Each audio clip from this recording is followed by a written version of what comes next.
Ladies and gentlemen, this is Joe's Classic Video Games, back with another cool jukebox repair video for you this evening. We have had this Rowe AMI box bumping around the shop here for a while. We got off of a gentleman and it had some kind of error message in it. And something smelled inside it like it had burnt up. So it's been sitting around for a while and it's finally time for us to fix it. So we figured we would pull it out, check it out, fix it, film it, fill it full of CDs, play it, and then sell it. What do you think about that? That's our plan. So the first part was we would pull it out of where we had it stashed in the back. And we did. So here it sits in our beautiful showroom.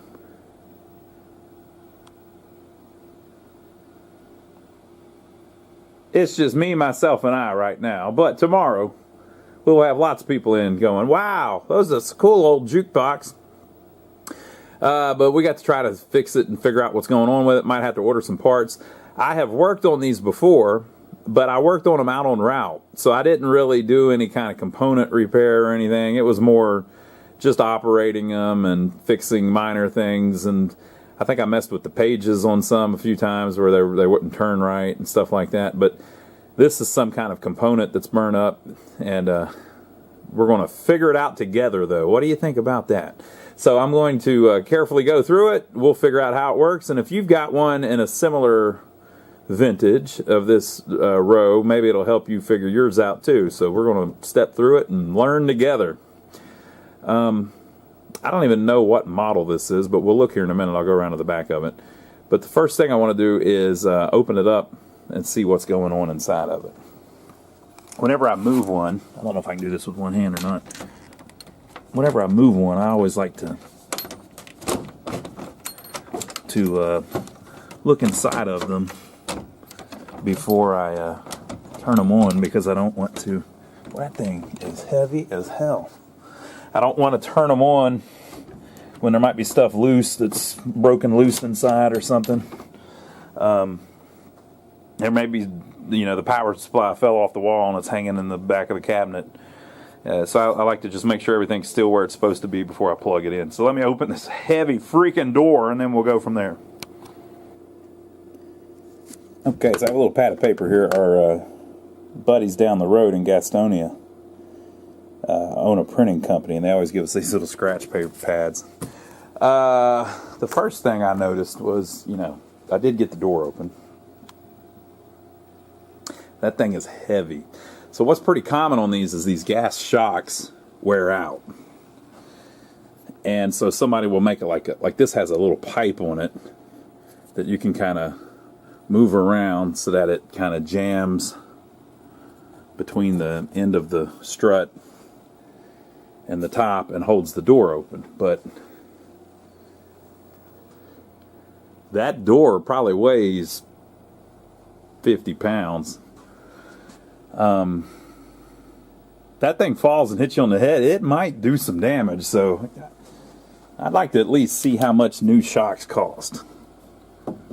So this says Suspa. This is the brand here. Suspa. So I'm going to write that down, and I'll see if I can track those down. I'm sure many people have ran into that problem. Okay, so I looked up the parts number, and it appears that you can get those actually from jukeboxparts.com. They're about $30 each. So you might be able to find them cheaper if you tried to measure them and get the ones that go on a car, but you'd need some that can hold up a little bit of weight. I guess the back of a hatch of a car probably weighs about the same. Look at this thing. Like, why would they do it like that? That looks like it's purposefully so it will impale your head. And I haven't even checked out my soft spot in a long time. I mean, I think it's all filled in, but I don't know. I'm young. I don't know. Look at this one. That's even worse, I think. Look at this. There are daggers on the top of the freaking door, and then they designed it with a freaking gas spring that dies slowly so that it'll stab your ass whenever you go to work on it. I don't know about all this. So anyway, let's see if we can get this bad boy out of here. What the hell? This is a CD100. I figured out 100A, 100A, as opposed to CD100, which was the very first one. This is basically the second one. If I can keep from getting stabbed, I might be able to get this sucker up and out of here. How come I can't do any of it one-handed? Got that out. It's a two-hand job, though. He can sit back here in the back where nobody hopefully will find it and break any of the plastic. Leave my plastic alone. All right. So we are down into it now. So, board came off the front. Everything's cool. So that gets us down here into there's no manual in it, unfortunately. That would have helped a little bit. Got a few boards down in here. This is the amplifier. This is, I guess, the power supply. And then this has some coils and some capacitors and some resistors on it. I have no idea what that would be for, but maybe some lights or something. I don't know.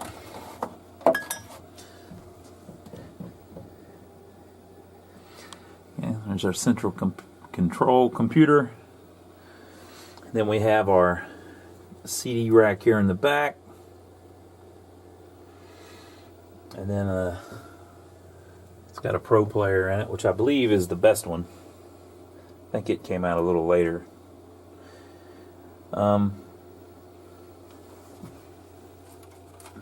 Okay, so I'm going to turn it on. We're going to see what kind of error message we get, if that was correct and what it was doing. It's in normal mode, and it's on this little thing here. Whenever the door shuts, it pushes both of those back. So let's turn it on and see if we get anything out of it. Nothing's hanging in the way or anything.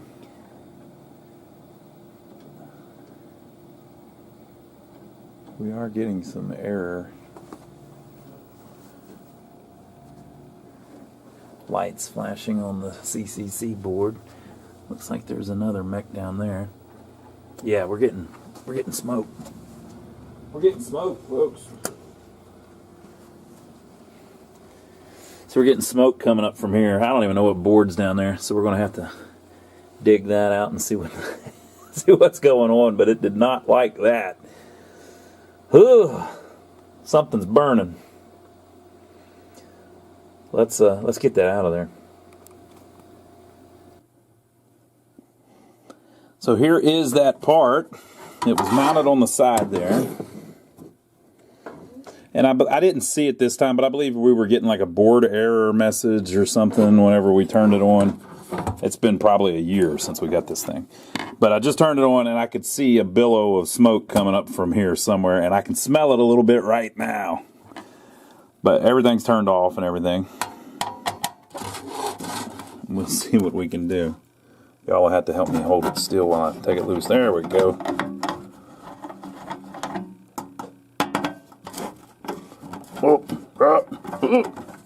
Don't get dizzy.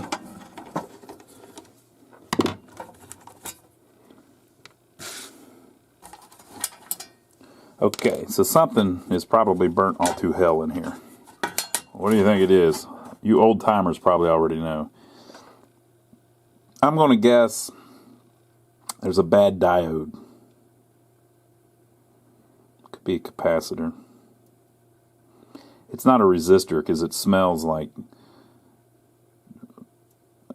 it smells like burning plastic.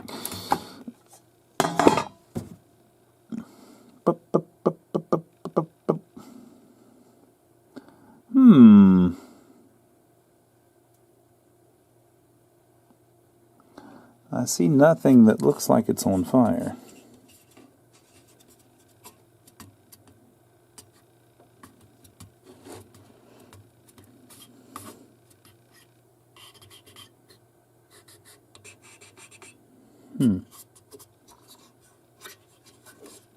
was hoping for, like, you know,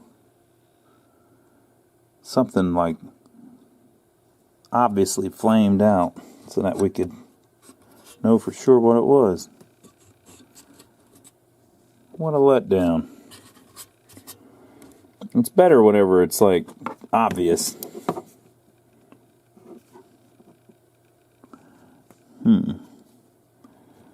Looking for any kind of burn mark. Oh, snap, it's obvious.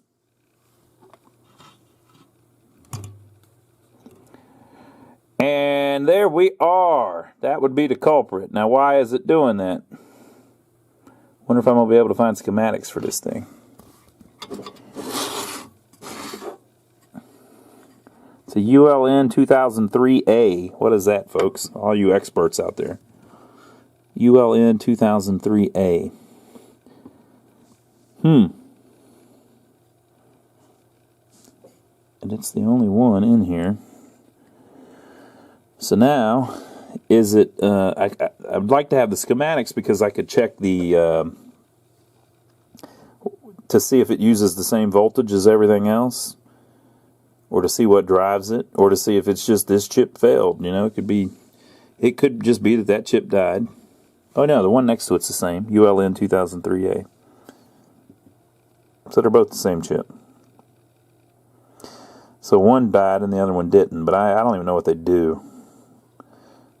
I'm going to have to find some schematics and track down what we're even looking at. But that's obviously the problem. That's what we were smelling. It was an IC chip. Now, folks, an IC chip, is it more like a capacitor? Or more like a resistor? It's kind of more like a transistor, but a transistor really is kind of like a diode. I could smell that it was a chip. I just said it was a diode, but it's the same smell, I'll bet. I think you can tell the difference in the smells. I'm trying to improve my Sylvester impersonation. So you just add a lisp to everything. Okay, I'm going to see if I can find any kind of schematics or anything, figure out what in the world the ULN 2003A is doing on this sucker. Okay, so I am looking at the service manual. Apparently this is an updated version of the mechanism control computer. But the one that came with it had a similar kind of function. I don't have the schematics for this exact one, but it kind of worked the same. So they're using this chip. Basically, there's two of them, so they're using one to drive LEDs and one to drive motors. So,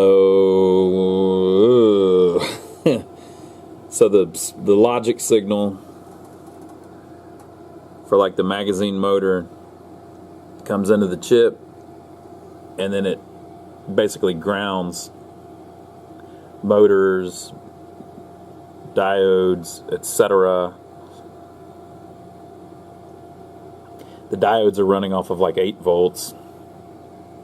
But I'm thinking we might have a motor that's screwed up. What if a motor shorted out or something?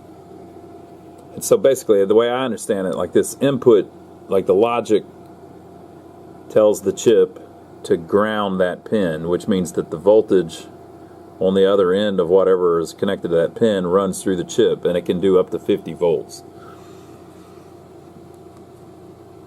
But it could be that the power supply is screwed up. What if the power supply is supposed to be sending 50 volts to the motor, or 30 volts to the motor, and it's sending 100 volts to the motor or something? So it's one of those things where it could just be that chip's bad. See, like the counters here run off 28 volts, and that chip is grounding that, so the 28 volts is actually running through the chip. But if that voltage were to get really high where the chip can't handle it, like it's 100 volts or something, that would fry that chip. The other one might not be fried because it might be the one that does the diodes, which only gets 8 volts. So I think it might be something like that. So instead of just replacing the chip and popping it back in, I think there might be something in the power supply, or there might be a motor that's stuck on, that's burnt up or something. So that's where my mind is heading. So I'm gonna have to do some more research. We're probably gonna have to look at the power supply first and check voltages there and make sure everything's right. And if it all seems right, then maybe we'll swap the chip. So let's see if we can get figure out how to check the voltages coming out of the power supply. Okay, folks, we're looking in the manual if this power supply is still similar to the old one. They may have updated it. So there is the power supply. And here is the harness that comes out. Apparently there's one connector with 9 pins on it. And the main voltages are 28 volts DC, 28 volts AC, and then 8 volts DC. You can't see that. Let me blow it up so you can see that. That's what that is.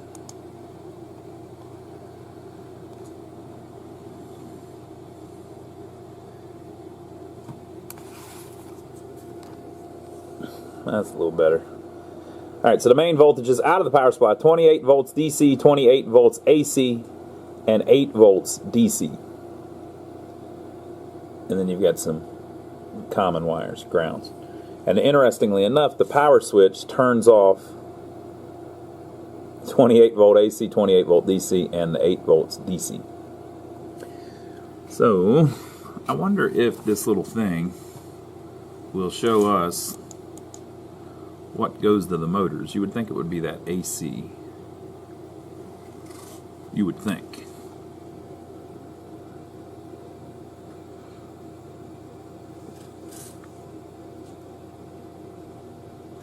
Well,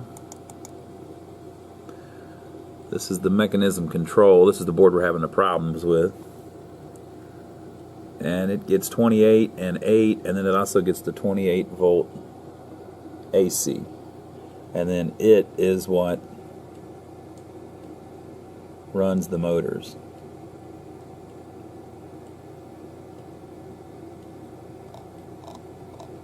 The motors are run off AC voltage. Okay, so we're going to check on the power supply to see if we're getting our correct power. So let me go back up here a couple pages. There is this little area here. It's telling you like the order, the theory of operation. Power is turned on, the voltages and commons are applied to modules and components. At line voltage 115 volt AC, but here we're a little higher than that. We're at almost 125. So it may be even a little higher. So 28 volt AC should measure 26 to 30. 28 volt DC should measure 23 to 30. 8 volt DC should measure 8.2 to 9.4. And 9.5 volt AC should measure between 8.75 to 10 volt AC. I haven't found that one yet. I don't know what board uses that yet. It might just be the bill acceptor or something like that. But we have written down all of that. This is our pinout. So now we're going to go turn it on without that mech board in it so it can't catch on fire, and measure the voltages out of the power supply. The way it looked like with the power off you should get the voltages out of the power supply. Maybe we'll try that, but we'll go check that out. Alright folks, so they got that sucker buried in there, so I had to take out the amplifier, which just unplugs and stuff. But if you look, there are 3 LEDs there on the left. It says 8 volts DC, 28 volts DC, 28 volts AC. And there is the power supply, the plug there on the left. And so turn the power switch on. Oh, and when you turn the switch off, it does turn all that off. So the 8 volt DC, we're getting 9.13, which is within the legal limits according to the manual.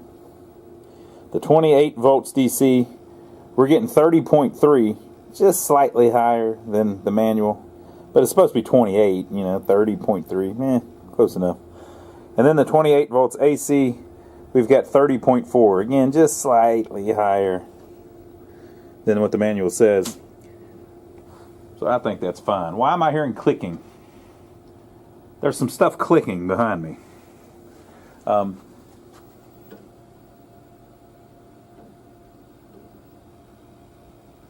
Something's trying to move or something. And we're getting a system error, but remember the mechanism board's out of it, so what am I hearing trying to move?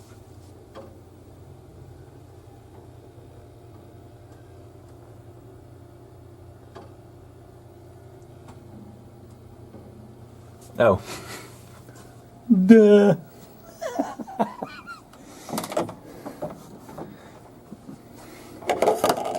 I can't believe you, Joe. You're all worried about the discs turning around. That's what you were hearing. The little CDs are moving around. Okay, so I think the power supply is fine. So I guess we're just going to wing it. We've got the motors. I guess I could try to see if they seem like they're shorted. Let me see if I can figure out what the wiring of the motors is, and we'll try to measure the resistance across the motor. If it's real short, you know, like less than 1 ohm or something, it could be that the motor's obviously shorted, and that's what's frying it. So we'll check that next. I'm going to look on the schematics and see what the wiring is for the motors. Okay, so this connector, P12, goes to 2 motors and a solenoid. So if one of those is fried, I was thinking maybe that might be the problem, but I don't know. So we're going to test it though to just see. So we can test between the black wire and the white wire, and that'll check the transfer motor. The black wire and the yellow and black wire will test the magazine motor, and the black wire and the white and black wire will test the detent. So we're just going to see if one of those seems real shorted or something. And I found our 9.5 volt. There's a separate transformer here that makes that for the Pro player, or the original player. The one that's in it now is Pro player. It might not use it anymore. Okay, so we're going to test those next. This thing's been updated, but the wiring probably wasn't updated, so that ought to be the same. And then if we do find something wrong, maybe we can track it back to that chip or something. Okay, so here's the wiring that plugged into that mechanism board, and that plug there is what has the 2 motors and the solenoid on it. So I checked the solenoid, and it's got 31.6 ohms of resistance. And you can see it in the back there. You can't see it too good, but it's back here. And it looks brand new. Okay, and so both of the motors also look brand new. They don't look burnt up or anything like that, but they do have a really low resistance. One of them has 1.2 ohms, and one has 1.5 ohms. Maybe, and my meter usually is 0.1 or 0.2 off, so it may even be lower than that. So could be something's wrong with the motors, but since they're both kind of similar, it kind of seems like that's just how they work. They're probably because they're so strong, they need to have a low resistance on the winding. So it's got that bite, that grab, that strength. So we're down to now. The only thing I can do is swap that chip and plug the thing back in and see if it works. So that's our next step. So let's go look at the board. So looking at the back of the board, that chip has been replaced before. But this gentleman that had it, he didn't mess with anything, so he wouldn't have done it. So apparently, though, at one point it has had this issue before, which tells me that it's probably a fairly common issue. Wish they would have put a socket in it. If I could go back in time and get them to put a socket in it, that'd be much better for me. They also replaced this one, which is a 74 HC57. No, HCS74. I got that right. 74 HC574. 74574. And then they've replaced this one as well, which is a Philips P80C31SBPN. I have no clue what that is, but it looks proprietary. So So I'm going to check to see if any of the inputs are connected to the, or shorted to the outputs. That'd be bad, because that means that the voltage that runs the motors might have got to the logic side and fried some of this other stuff. So I'm going to see if it seems like any of those are shorted. Okay, so I'm trying to figure this out. So I've got a ground test point right here. If I test from ground to pin 8 of the ULN 2003 that we think might be fine, which is this one, pin 8 is connected to ground because that's the ground pin on it. But on this one, pin 8 is not connected to ground. There's 6K resistance. And if you look at the board, it's one of these ones with multiple layers, I suppose. You see on the bottom left pin how you can see it's connected to the main plane of the board. That's how it's getting its ground. And then on this one as well. And on this one as well. But it doesn't test as ground, so I don't know. And so between pin 8 and pin 9, 9 is supposed to be the common connection, which I guess they could run power through if they wanted to. Remember, I don't have the schematics for it. Pin 9 is not connected to U8's pin 9, so it's a different power source or whatever. But it's only got like 5 ohms resistance between pin 8 and pin 9, but pin 8 is not ground. And pin 11 only has about 40 ohms resistance, 20 ohms resistance between pin 8 and pin 11. But nothing else seems shorted, so none of these inputs, 1 through 7, seem shorted to any of the outputs. So I'm thinking that's a good thing. So it's probably, hopefully, it didn't fry any of these other logic chips. So I'm going to pull it off the board and then test it off the board too, and test the pads on the board to see if anything's shorted or what the deal is. That ground thing's a little weird. That chip you would think would be grounded, but maybe they're using it a different way. All right, so I successfully got the old one out. That pin 8 on the sheets I see, it says that that's supposed to be ground, but on the logic diagrams I see, it doesn't really use a 5 and a ground like a regular chip does. So it may be that it's not necessary. I don't know, or they can do something different where they don't use pin 8. But on the actual chip that I removed, pin 8 and 9 are shorted. Pin 8 and 11 are basically shorted. On a new chip, they're not. On this one, they're not. And that pin 8 does not connect to pin 8 of this or to ground. But if you look really carefully, I might be able to get it where you can see it. If you look really carefully, around the bottom left pin, pin 8, can you see that it's isolated? See the little traces where it's connected to the, I don't know what the hell you even call it. There's a trace under there inside the board. It must be a multi-level board that it's connected to. But there is a line above pin 8, between 8 and 7, that isolates it, and then it comes down square, and it kind of goes around, and I kind of lose it after that. So it does look like they're not connecting it to a ground plane, they're just connecting it to some other plane. So I don't know what it goes to. I wish I had the schematics, I could tell. But I'm just going to put a socket in it. It doesn't look like the trace is damaged or that the via is damaged, where it's not connecting inside there like it should or anything. None of that looks messed up. So I'm just going to put a socket in it. We'll pop in a new ULN 2003, which I do have for some reason. I don't know why I've got those, but I must have used them on something. And then we'll put it back in the thing and see if it makes any of the little motors twirl. So here's the back. This is pin 8. It flowed really, really nice like the other ones did, which tells me that the via is probably not screwed up. Usually if you screw that up, what'll happen is the solder will stay up here on the top, and it won't seep down through the via. If I say I'm going somewhere, I say I'm going there via. Like I go to Myrtle Beach via Lancaster. But if it's a physical thing, I call it a via. But it flowed really well through there, so I think it's fine. I don't know. The only concern would be that maybe it's not, that something inside it's supposed to connect to isn't happening, but I think we're good. Okay, little socket. Hopefully the socket can handle 28 volts, and if it can, we're good to go. So So I'll put that chip in and put it all back in, and then we'll pop it in the machine and see if it does anything. Alright folks, so we still got the amp out of it, and we still got the CD rack out of it, but we bolted it all back in. It actually comes out really easy. And this is the Dash 12 version, so it's the newer one, so it's not really the one for the 100A. So we're going to turn it on and see if it does anything or if it catches on fire again. Joey's standing 15 feet back. He thinks it's going to blow up. Unbelievable, Joe. You're going to leave me over here to die in the fire. Yeah, somebody's got to call somebody. That's true.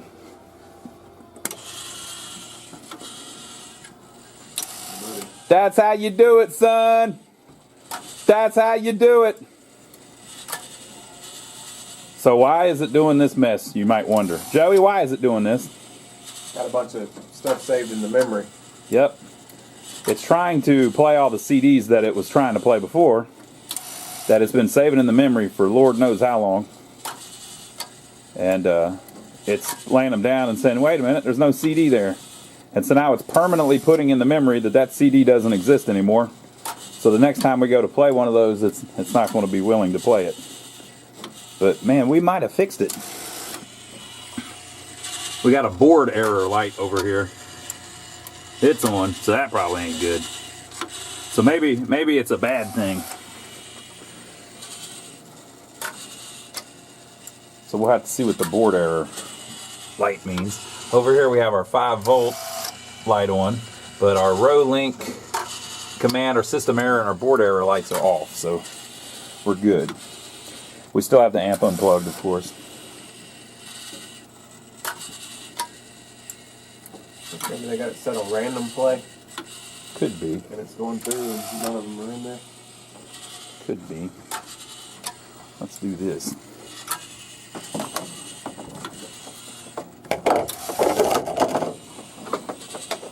Wouldn't think it had that many stored. Selections remaining 0. It no longer says out of order, so that's good.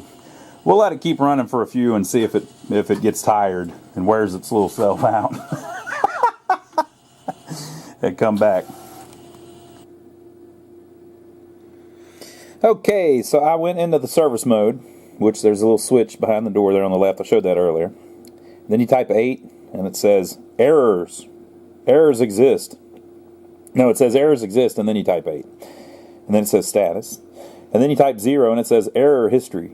And then you press popular, and it said A, which means active error. But an active error, it stays active until you clear it. I have no clue why. It's just what it does. So it doesn't mean that it's still doing it for whatever reason. And it was 05-63, which means that the mechanism to the central computer communication was lost. And it did it 5 times. And when it does that, it throws up an error message. And then there was a warning. So the next one was 14.5 was the RAM checksum error, which, you know, usually that means like a battery died or something. I cleared those out. The thing keeps sitting there doing its thing. I don't think it should be doing that if it's in service mode. Even if it was playing all the records. I mean, you wouldn't think. And then I went back out, turned it off, turned it back on, went back into the service mode, and there are no errors. So it's not throwing up more errors.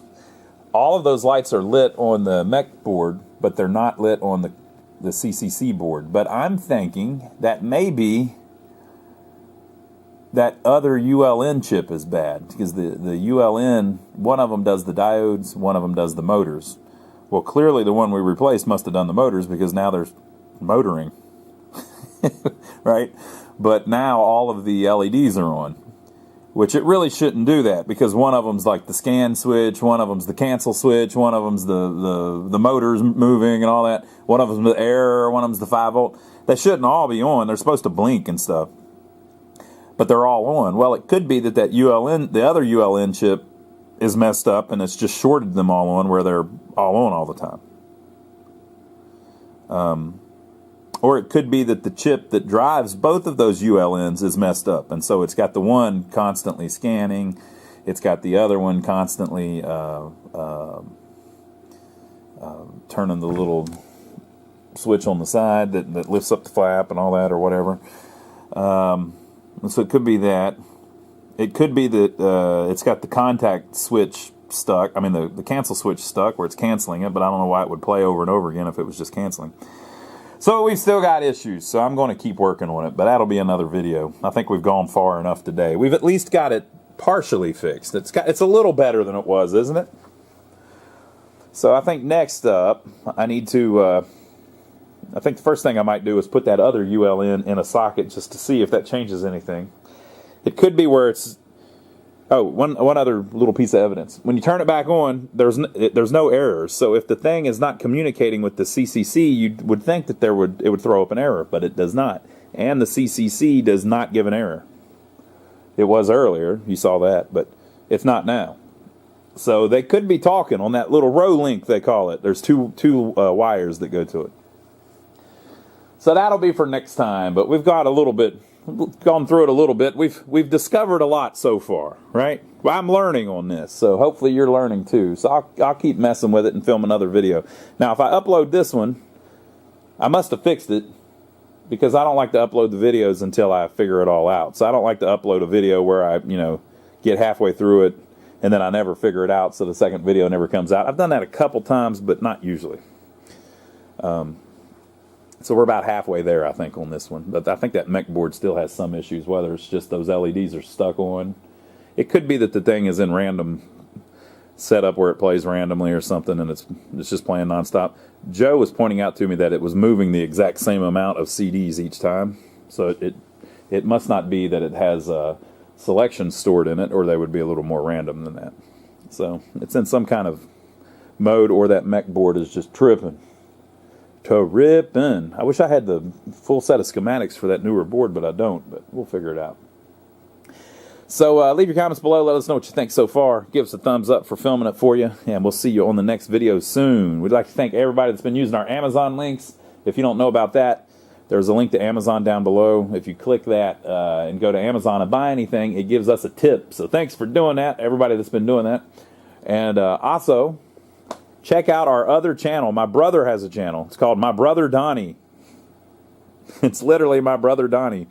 And he and I have bought this old building in downtown Jefferson, South Carolina, this little town down here in the South. If you like the South like we love the South, this little town has this old grocery store. It's this little tiny building, 3,000 square feet. And we're working on it and painting and redoing the bathroom and fixing the air conditioning and doing electrical stuff and putting a new roof on it and all that. That's pretty fun. Donnie's a character. You might enjoy that. So go check that out if you haven't already. But we'll see you on the next video. Hopefully we'll get this sucker up and running next time.